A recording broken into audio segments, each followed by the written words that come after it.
오늘 우리에게 주시는 하나님의 말씀은 사도행전 27장 21절부터 37절 말씀입니다. 사도행전 27장 21절부터 37절 말씀입니다.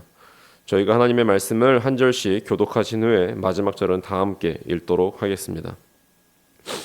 여러 사람이 오래 먹지 못하였음에 바울이 가운데 서서 말하되 여러분이여 내 말을 듣고 그레데에서 떠나지 아니하여 이 타격과 손상을 면하였더라면 좋을 뻔하였느니라.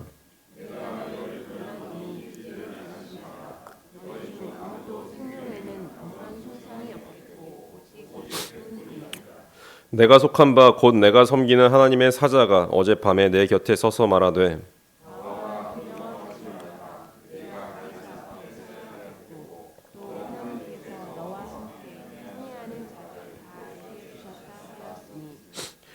그러므로 여러분이여 안심하라. 나는 내게 말씀하신 그대로 되리라고 하나님을 믿노라.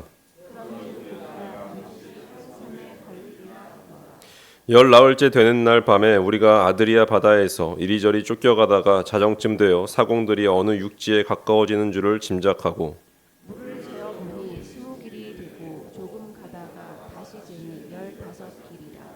암초에 걸릴까 하여 고물로 단 넷을 내리고 날이 새기를 고대하니라. 사공들이 도망하고자 하여 이물에서 닻을 내리는 채 하고 거룻배를 바다에 내려놓고 바울이 백부장과 군인들에게 이르되 이 사람들이 배에 있지 아니하면 너희가 구원을 얻지 못하리라 하니 날이 새어가매 바울이 여러 사람에게 음식 먹기를 권하여 이르되 너희가 기다리고 기다리며 먹지 못하고 줄인 지가 오늘까지 열 나흘인즉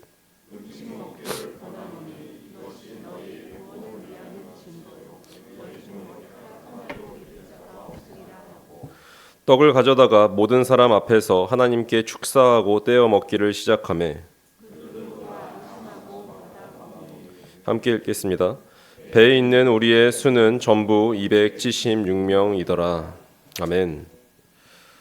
우리는 어떤 것을 기대할 때가 많이 있습니다. 종종 삶에서 이제 바람 한 점 없는 그런 잔잔한 바다를 기대합니다. 그러나 주님을 믿고 따르다 보면 우리 인생에도 이제 예고 없이 이제 갑자기 불어오는 광풍이 있기 마련이죠. 건강의 문제일 수도 있고 또한 자녀의 문제일 수도 있고 또한 관계나 이제 사역의 문제일 수 있습니다. 그런데 이상한 것은 이제 우리가 폭풍을 만났을 때 우리가 기대하는 그 모습과 실제 우리의 모습이 다를 때가 있다라는 것입니다. 지금 바울이 탄 배의 사람들처럼 말입니다. 해도 보이지 않고 또한 이제 별도 보이지 않고 며칠을 굶다 보면 사람은 자연스럽게 마음이 흔들릴 수 있고요.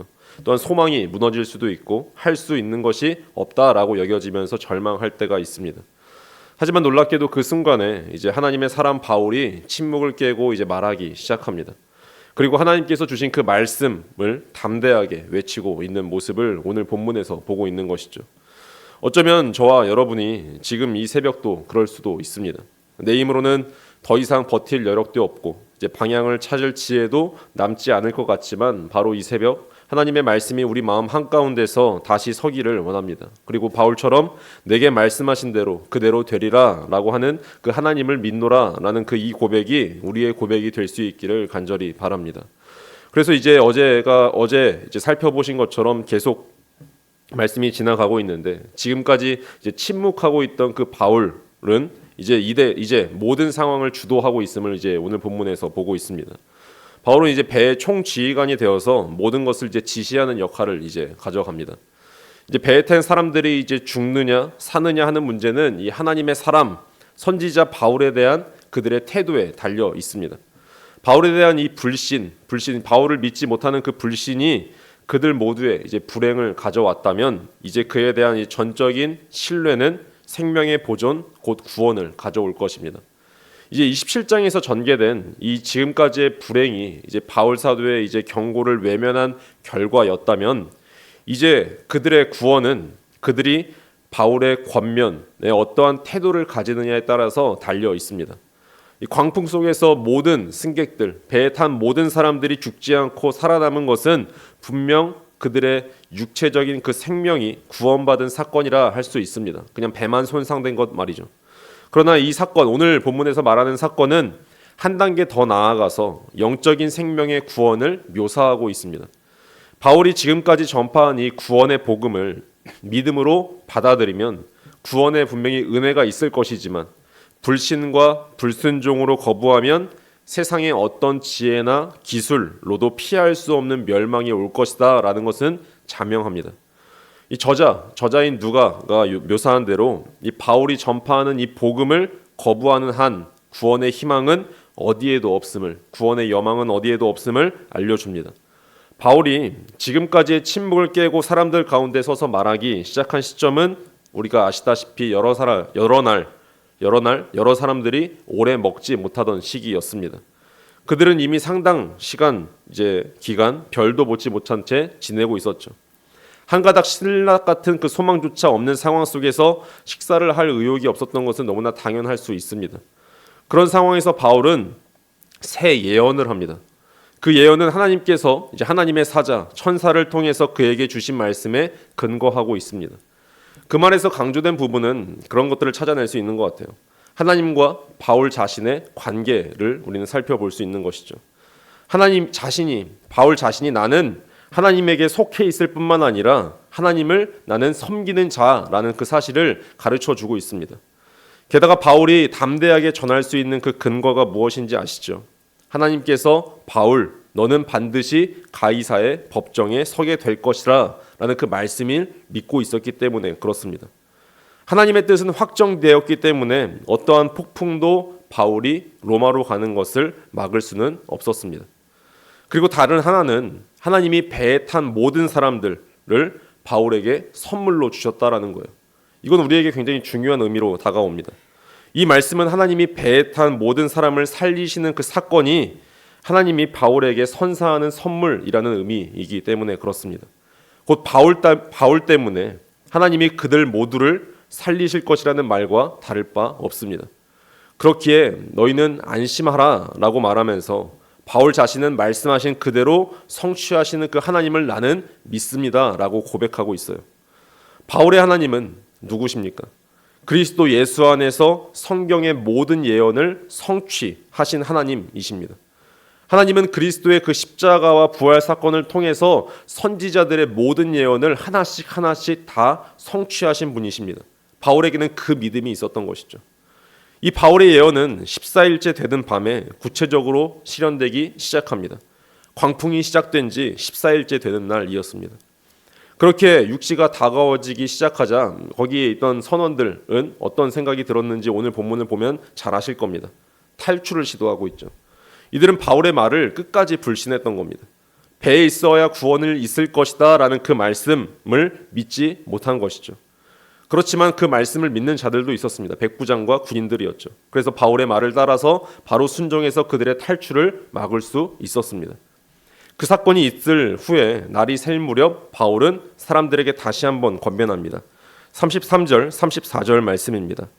날이 새어가매 바울이 여러 사람에게 음식 먹기를 권하여 이르되 너희가 기다리며 먹지 못하고 줄인 지가 오늘까지 열 나흘인즉 음식 먹기를 권하노니 이것이 너희의 구원을 위하는 것이요 너희 중 머리카락 하나도 잃을 자가 없으리라 하고 바울은 한 떡을 취해서 모든 사람 앞에서 하나님께 감사 기도를 드리고 잘라서 먹기 시작합니다. 바울이 몸소 본을 보이자 배에 탄 모든 사람들은 용기를 얻고 먹기 시작했습니다. 이렇게 모두 276명이 전부 음식을 먹습니다. 그렇게 오늘 본문 말씀이 마무리가 돼요. 바울과 함께한 이 276명은 모두 폭풍 속에서 광풍 속에서 생명을 건졌습니다. 그 이유는 단순합니다. 하나님의 말씀을 전하는 사람의 말에 귀를 기울였고 그 말씀에 순종했기 때문입니다. 너무나 간단하죠. 처음엔 그 말을 무시했을 때 불행이 찾아왔지만 말씀을 붙잡으니 구원이 열렸습니다. 말씀을 마무리하겠습니다. 하나님은 오늘 새벽에도 우리에게 말씀하십니다. 그리고 그 말씀에 반응하는 우리의 태도가 오늘 하루 그리고 우리의 인생을 결정합니다. 말씀이 배 안에 있으라고 하면 배 안에 우리는 있어야 하고 말씀이 먹고 힘을 내라라고 하면 믿음으로 먹어야 하며 말씀이 두려워하지 말라 내가 너를 붙든다라고 하시면 그 말씀에 우리의 마음을 맡겨야 합니다. 바울 한 사람 때문에 이 276명의 생명이 살아난 것처럼 오늘 우리의 믿음 하나가 우리의 가정을 살릴 것이고 우리의 공동체를 살릴 것이고 나아가 우리의 인생을 새롭게 일으킬 것이기 때문에 그렇습니다.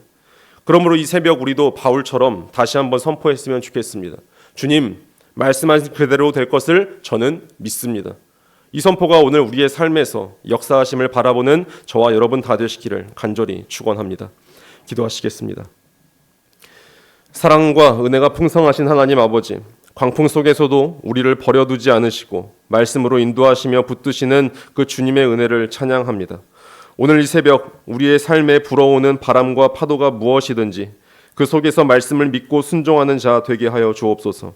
바울에게 말씀하셨던 하나님, 우리에게도 동일하게 말씀하여 주시옵소서. 두려워하지 말라, 내가 너와 함께하겠다. 이 음성을 붙잡고 오늘 하루 담대히 걷게 하여 주시기를 간절히 소망합니다.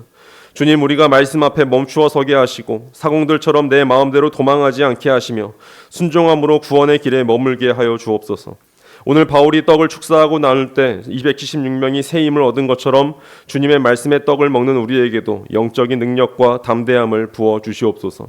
이 새벽에 드리는 우리의 기도가 가정과 그 모든 교회와 우리의 공동체를 살리게 하여 주시고 우리의 마음을 새롭게 하여 하나님이 기뻐하시는 하루가 되게 하여 주옵소서. 감사드리며 우리를 구원하신 주 예수 그리스도의 이름으로 기도드립니다.